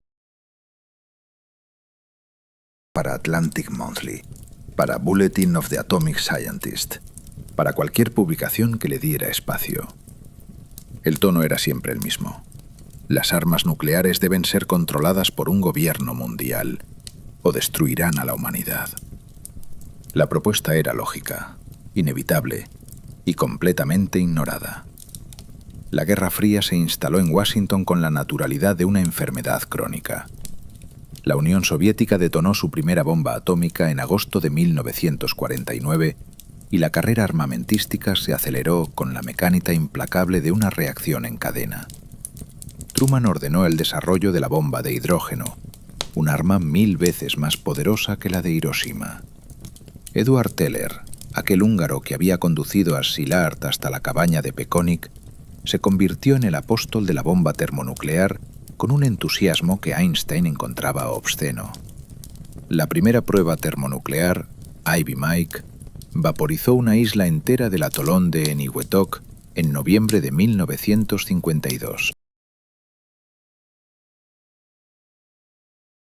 La isla se llamaba Elugelab. Ya no existe. Einstein escribió, habló, suplicó. Nadie escuchaba. O escuchaban y no podían hacer nada, que era peor.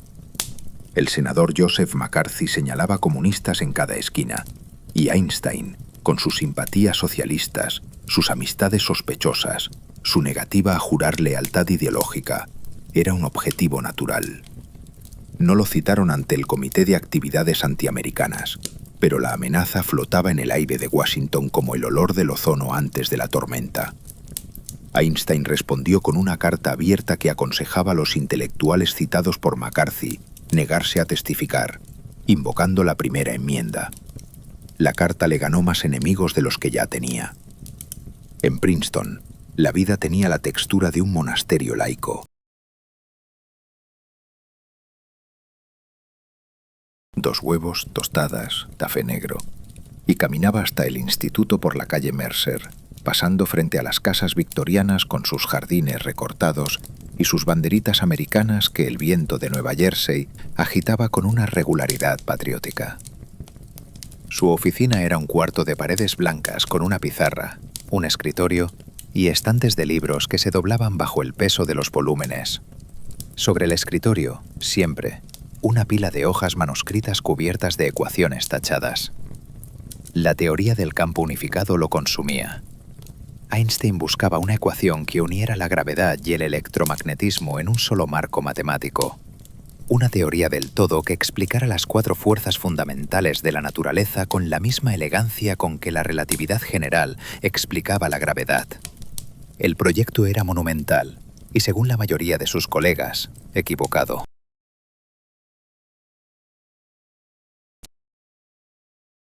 Dirac, Feynman. Había construido la mecánica cuántica sobre principios que Einstein rechazaba visceralmente. La indeterminación, la probabilidad, la imposibilidad de conocer simultáneamente la posición y el momento de una partícula. Dios no juega a los dados, repetía Einstein con una convicción que se parecía a la fe religiosa que había abandonado a los 12 años. Niels Bohr le respondía, desde Copenhague, con una paciencia que contenía una pizca de irritación. Einstein, deja de decirle a Dios lo que debe hacer. La discusión entre Einstein y Bohr sobre los fundamentos de la mecánica cuántica Había empezado en los años 20 y no terminaría nunca, ni siquiera con la muerte de Einstein. Era el debate más profundo de la física del siglo XX, y Einstein lo estaba perdiendo. Las predicciones cuánticas se confirmaban experimentalmente una y otra vez.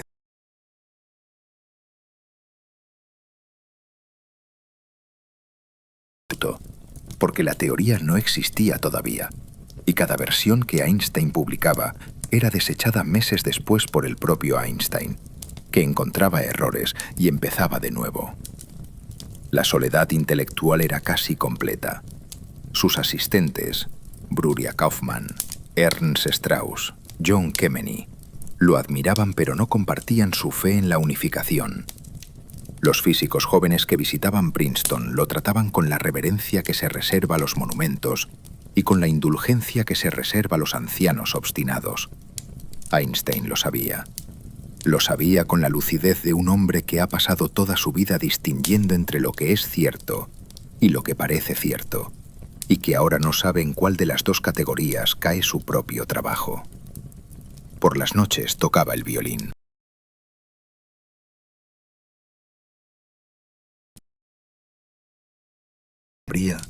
El interior olía a resina y a la madera calentada por el sol de la tarde. Tocaba sonatas de Mozart, cuartetos de Beethoven, piezas de Bach que su madre le había enseñado en Múnich medio siglo atrás. La música era el único territorio donde Einstein no necesitaba tener razón, donde la belleza no requería demostración y el error no existía como categoría.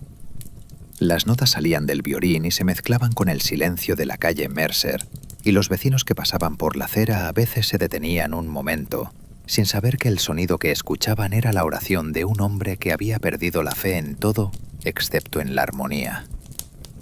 Elsa había muerto en 1936, en la misma casa de la calle Mercer, de una enfermedad cardíaca que la había ido apagando como una lámpara a la que se le acaba el aceite.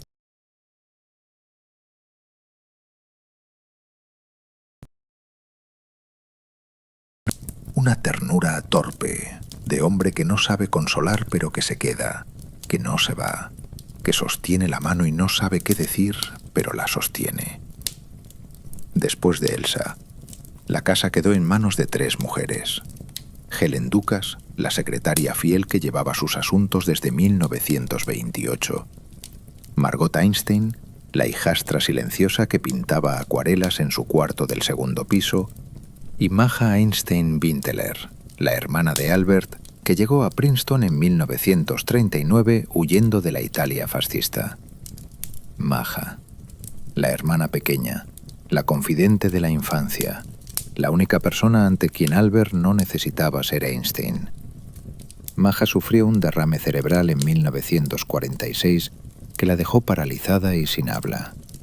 Durante 5 años, cada noche, Albert subía al cuarto de Maja, se sentaba junto a su cama y le leía en voz alta. Leía a Hume, a Spinoza, a los hermanos griegos.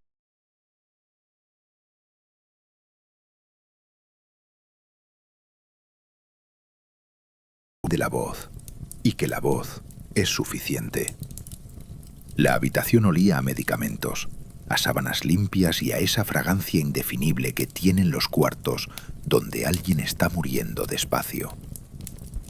Maja murió en junio de 1951. Einstein siguió leyendo en voz alta por las noches, solo, en un cuarto vacío, durante varias semanas después del funeral. No leía para nadie. Leía porque la costumbre era lo único que quedaba. En 1952, tras la muerte de Chaim Weizmann, le ofrecieron la presidencia de Israel. Einstein rechazó con una carta que mezclaba la cortesía con la honestidad. No tenía aptitud para tratar con personas ni para cumplir funciones ceremoniales. Escribió. Lo que no escribió era más simple. No quería gobernar. No quería decidir sobre vidas ajenas.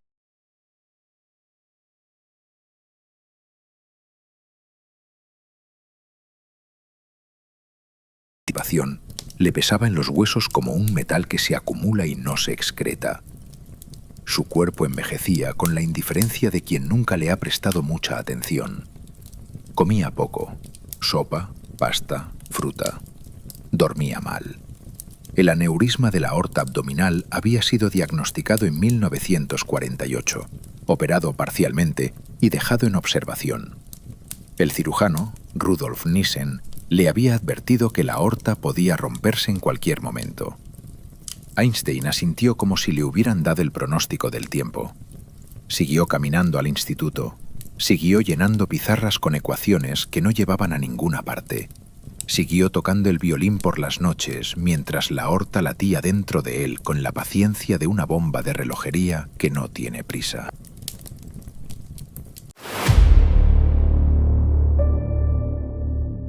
El dolor empezó como un tirón sordo en el abdomen. Una molestia que Einstein confundió primero con indigestión y luego con el frío de abril en Nueva Jersey, donde la primavera llegaba siempre con retraso, como una disculpa que no termina de formularse. Era la mañana del miércoles 13 de abril de 1955. Einstein se había levantado a las 9, como cada día, y había bajado a la cocina donde Helen Dukas le tenía preparado el desayuno: café, tostadas, un huevo pasado por agua que se enfriaba en la huevera mientras él leía el correo de la mañana. La casa de la calle Mercer, 112, olía a café recién hecho y al barniz de los pisos de madera que Helen mantenía con un celo que Einstein encontraba innecesario, pero conmovedor. El dolor aumentó a lo largo del día. Einstein lo ignoró con la disciplina de un hombre que llevaba décadas ignorando su cuerpo como si fuera un instrumento defectuoso que no merecía atención. Trabajó en su estudio toda la mañana. Documentos. Un bloc de hojas amarillas cubierto de ecuaciones. Los últimos cálculos de la teoría del campo unificado. Una serie de tensores que se negaban a converger. Y el borrador de un discurso que le habían pedido para el 7º aniversario de la independencia de Israel, que se celebraría el 27 de abril. El discurso hablaba de la paz entre árabes y judíos, con una candor que revelaba hasta qué punto Einstein seguía creyendo que la razón podía prevalecer sobre el miedo. Escribió una frase, la tachó, la reescribió. La pluma temblaba ligeramente, no por la emoción, sino por el dolor que le subía desde el vientre como una raíz que busca la superficie. Por la tarde el dolor se hizo insoportable. Einstein se dobló sobre el escritorio y las hojas amarillas se desparramaron por el suelo como pájaros heridos. Helen Dukas lo encontró agarrado al borde de la mesa, con la cara gris y el sudor empapándole la frente. Que llegó en 20 minutos y diagnosticó lo que Einstein ya sabía. El aneurisma de la aorta abdominal se había roto. La sangre se filtraba a la cavidad abdominal con la lentitud de una marea que sube. Dean llamó a una ambulancia. El hospital de Princeton era un edificio de ladrillo rojo en la Witherspoon Street, a 10 minutos de la calle Mercer. Einstein fue ingresado en una habitación del 2º piso con vistas a un jardín donde los magnolios empezaban a florecer. Pétalos blancos y rosados que caían sobre el césped como confeti de una fiesta a la que nadie había sido invitado. La habitación olía a desinfectante, a sábanas de hospital y a esa asepsia particular que tienen los lugares diseñados para mantener viva a la gente contra su voluntad. Los médicos le ofrecieron cirugía. El cirujano Frank Glenn viajó desde Nueva York para evaluar. Se trataba de reparar la aorta, de contener la hemorragia, de ganar tiempo. Einstein escuchó la explicación con los ojos cerrados, como escuchaba las conferencias que no le interesaban, y luego dijo con una claridad que los médicos encontraron desconcertante: «Quiero irme cuando quiera irme. Es de mal gusto prolongar la vida artificialmente. He hecho mi parte. Es hora de irse. Lo haré con elegancia». La palabra que usó en inglés fue elegance. No era casualidad. Para Einstein, la elegancia no era un atributo estético, era un criterio científico. Una ecuación era verdadera si era elegante, si reducía la complejidad a su expresión mínima sin perder nada esencial. Morir era la última reducción. despojar la existencia de todo lo accesorio hasta que quedara solo el hueso, solo el silencio, solo el final limpio que la naturaleza había previsto. Hans Albert llegó de California al día siguiente.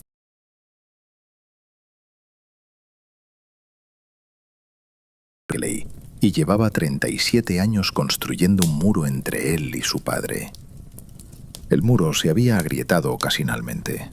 Visitas, cartas, reconciliaciones parciales que nunca llegaban a completarse, pero nunca se había derrumbado. En la habitación del hospital, Hans Albert se sentó junto a la cama y miró a su padre con una expresión que combinaba la rabia antigua con algo nuevo, algo que se parecía a la compasión y que le dolía más que la rabia. Hablaron. Nadie sabe exactamente qué dijeron, porque Helen Dukas salió de la habitación y cerró la puerta, y lo que un padre moribundo le dice a un hijo herido pertenece a ese territorio donde ni la historia ni la ciencia tienen jurisdicción. Los días en el hospital transcurrían con la lentitud de un reloj que se queda sin cuerda. Einstein leía, pedía sus gafas, pedía papel, pedía la pluma.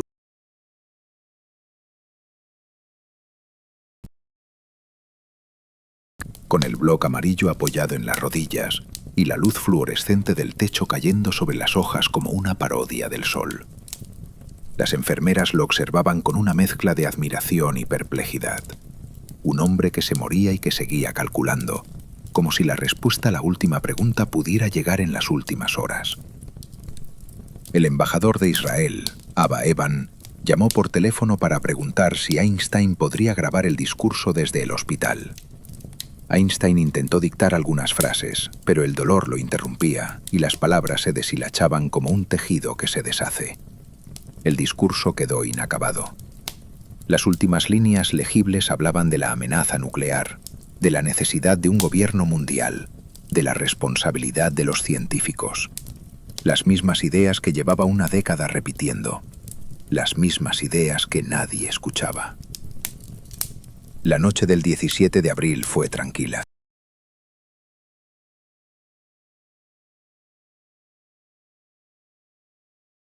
Con la expresión de quien examina un problema cuya solución se le escapa por milímetros. La enfermera de turno se llamaba Alberta Rotzel. Era una mujer joven, de manos grandes y voz suave, que hablaba solo inglés. A la 1 de la madrugada del 18 de abril, Alberta entró en la habitación para tomar los signos vitales. Einstein estaba despierto. La miró y habló. Habló en alemán. Las palabras salieron con una urgencia que Alberta no entendió. No el idioma, que era alemán y que ella no hablaba, sino la urgencia misma, la necesidad de decir algo antes de que la voz se apagara. Alberta se inclinó sobre la cama. Escuchó sonidos que no significaban nada para ella, sílabas que se abrían y se cerraban como puertas en un pasillo oscuro. Intentó tranquilizarlo. Le puso la mano en el brazo. La piel de Einstein estaba fría y húmeda, como la superficie de una piedra sacada del agua. 2 suspiros.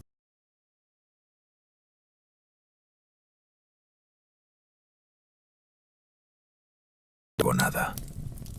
A la 1:15 de la madrugada del 18 de abril de 1955, Albert Einstein dejó de respirar. Tenía 76 años, 2 meses y 4 días. Sus últimas palabras se perdieron en un idioma que no era el del país donde moría, dichas a una persona que no podía entenderlas, como un mensaje en una botella arrojada a un océano que nadie navega. Lo que sucedió después pertenece a un registro distinto, no al de la tragedia, sino al de lo grotesco. El patólogo del hospital, Thomas Stolz Harvey, tenía guardia esa madrugada. Era un hombre menudo, con gafas redondas y una ambición discreta que esperaba su momento como un resorte comprimido. Antes de que amaneciera, antes de que la familia fuera notificada oficialmente, Harvey realizó la autopsia y extrajo el cerebro de Einstein.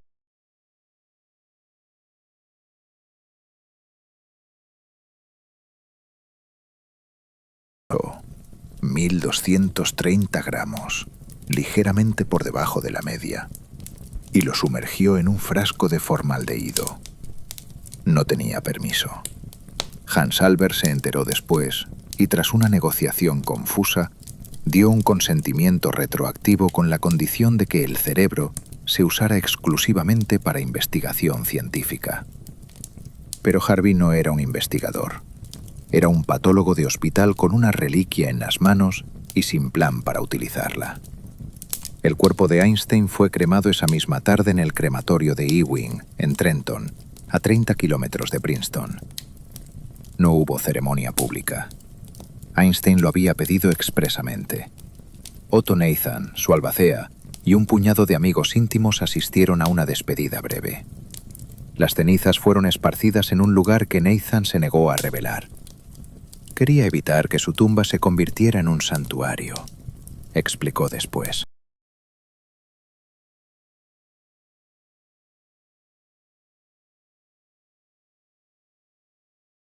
Einstein se disolvió en la tierra, o en el agua, o en el aire de Nueva Jersey, indistinguible ya de la materia ordinaria que su ecuación había demostrado que era energía dormida.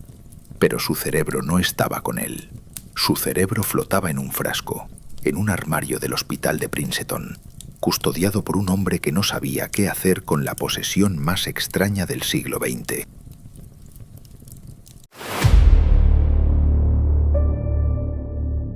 Thomas Harvey cortó el cerebro en 240 bloques. Usó un bisturí de precisión y una tabla de disección que montó en la mesa de la cocina de su casa en Princeton, un martes por la noche, mientras su esposa dormía en el piso de arriba y el olor del formaldehído se colaba por debajo de la puerta como un huésped que nadie había invitado. Cada bloque fue envuelto en celoidina, una resina plástica que conserva el tejido para su examen microscópico. Luego colocó los bloques en 2 frascos de vidrio, los selló con parafina y los guardó en una caja de cartón en el armario de su despacho. La caja llevaba una etiqueta escrita a mano: Cerebro A, Einstein. La etiqueta se fue amarilleando con los años hasta volverse casi ilegible. Harvey envió láminas a científicos de todo el mundo. Mandó fragmentos a un neurólogo de Berkeley, a un investigador de Toronto, a un instituto en Alemania. Eran decepcionantes. El cerebro de Einstein no mostraba anomalías evidentes. El córtex era normal, el peso era normal, la densidad neuronal era normal. Durante décadas, el cerebro más famoso del mundo no reveló nada que pudiera explicar al hombre que lo había habitado. Era como abrir el reloj del mejor relojero y encontrar las mismas piezas que en cualquier otro reloj. Harvey perdió su empleo en el hospital de Princeton en 1960. Los motivos exactos son confusos. Incompetencia, dijeron unos. Excentricidad, dijeron otros. Su esposa lo dejó. Luego se casó de nuevo, y la segunda esposa también lo dejó. Harvey se mudó a Wichita, Kansas, donde trabajó en una fábrica de plásticos durante un tiempo. Luego a Missouri.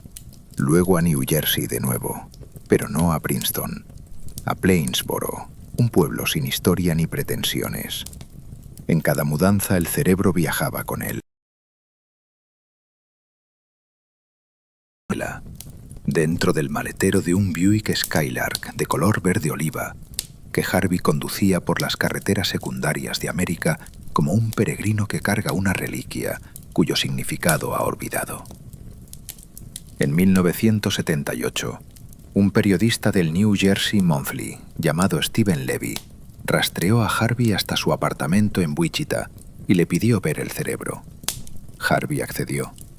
Abrió una caja de sidra de la marca Costa, una caja de cartón marrón con el logo de la manzana impreso en los costados, y sacó 2 frascos grandes de mayonesa donde flotaban los bloques del cerebro de Einstein en un líquido amarillento.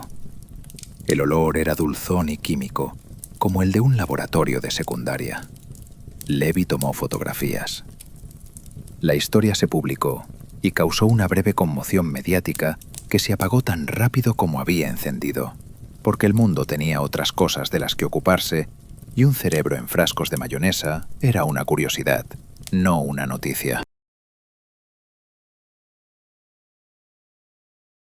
Einstein se convertía en la más reproducida del siglo.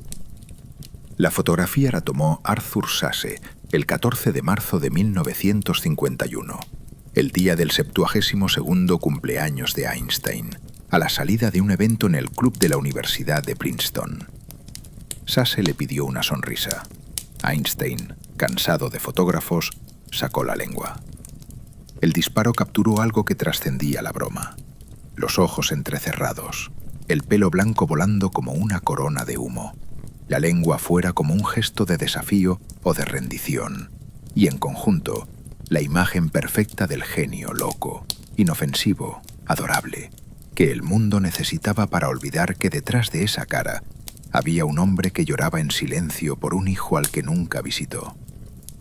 La fotografía se imprimió en camisetas, pósters, tazas, bolsas, fundas de teléfono, imanes de nevera, llaveros, zapatillas deportivas, portadas de libros que no tenían nada que ver con la física.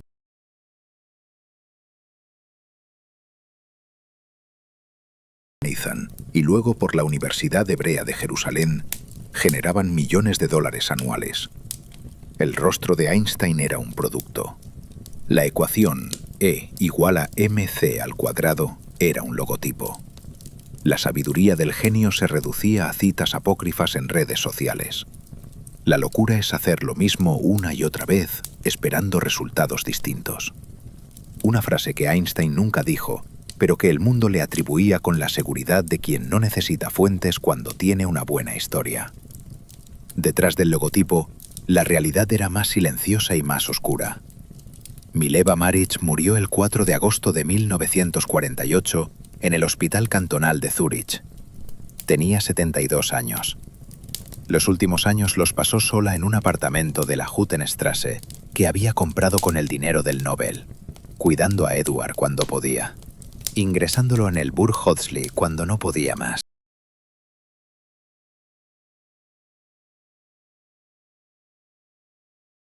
Uno a uno para pagar las facturas médicas de Eduard.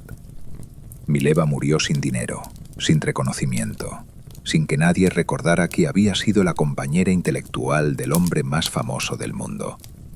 En su mesilla de noche había una fotografía de Liesel, la hija que desapareció, la hija de la que nadie habló, la hija cuyo destino sigue siendo un agujero negro en la biografía de los Einstein. Eduard murió el 25 de octubre de 1965, en el Burghölzli, a los 55 años. Llevaba internado, con interrupciones, desde los 20. Esquizofrenia, diagnosticaron. Los tratamientos incluían insulinoterapia, inyecciones de insulina que provocaban convulsiones y coma, supuestamente terapéutico, y electroshock. Eduard era inteligente, sensible, tocaba el piano con talento y amaba a su padre con una devoción que la enfermedad no pudo destruir del todo. Einstein no lo visitó después de 1933.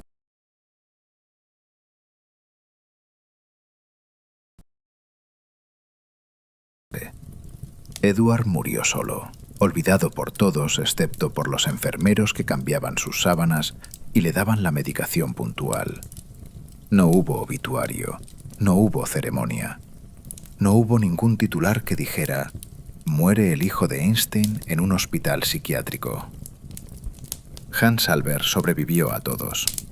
Fue profesor de ingeniería hidráulica en la Universidad de California, Berkeley, un hombre serio, competente, deliberadamente anónimo, que construyó su carrera lejos de la sombra de su padre, con la determinación de quien excava un túnel para salir de una montaña. Nunca dio entrevistas sobre Einstein, nunca escribió memorias, nunca reclamó ni negó la contribución de Mileva a la relatividad. Murió en 1973, a los 69 años, en un viaje a Woods Hole, Massachusetts. Sus hijos, los nietos de Einstein, crecieron con el apellido como una herencia que pesaba más que cualquier fortuna.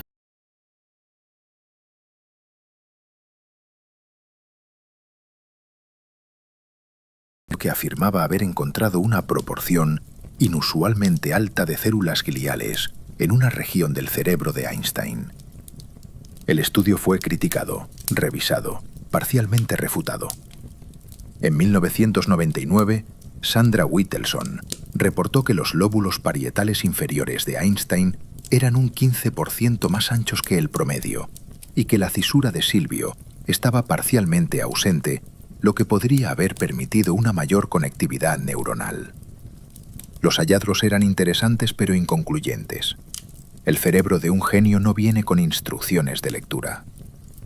En 1998, Harvey, ya anciano, casi olvidado, conduciendo ahora un Dodge Dart destartalado, viajó a California y se presentó en la puerta de Evelyn Einstein, la nieta adoptiva de Albert.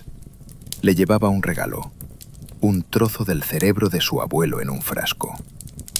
Evelyn lo recibió con una mezcla de estupor y repugnancia.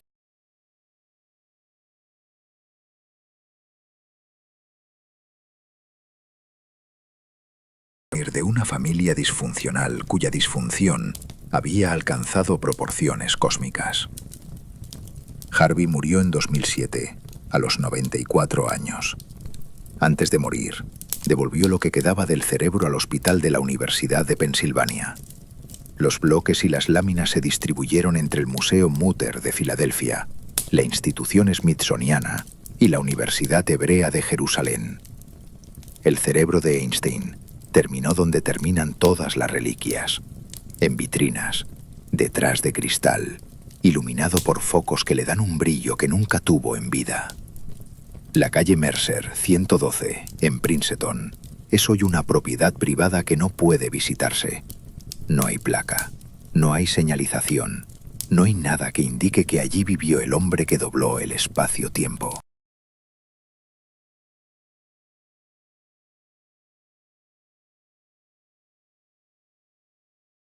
Bajo los que Einstein caminaba cada mañana hacia el instituto, con sus sandalias y su suéter viejo y su pipa que ya no echaba humo. En algún lugar del mundo, alguien lleva puesta una camiseta con la cara de Einstein sacando la lengua. La camiseta huele a detergente industrial y a la transpiración de un cuerpo que no sabe nada de la relatividad general, ni de Mileva, ni de Lyser, ni de Edward en el Burgholzli, ni de 140.000 muertos en Hiroshima. La camiseta dice: la imaginación es más importante que el conocimiento. Einstein nunca dijo eso exactamente, pero ¿qué importa? El mito no necesita precisión. El mito necesita una cara que quepa en una camiseta y una frase que quepa en un tuit. Y lo demás, la brújula, la hija fantasma, el hijo loco, la carta que encendió el sol, las últimas palabras en alemán que nadie entendió.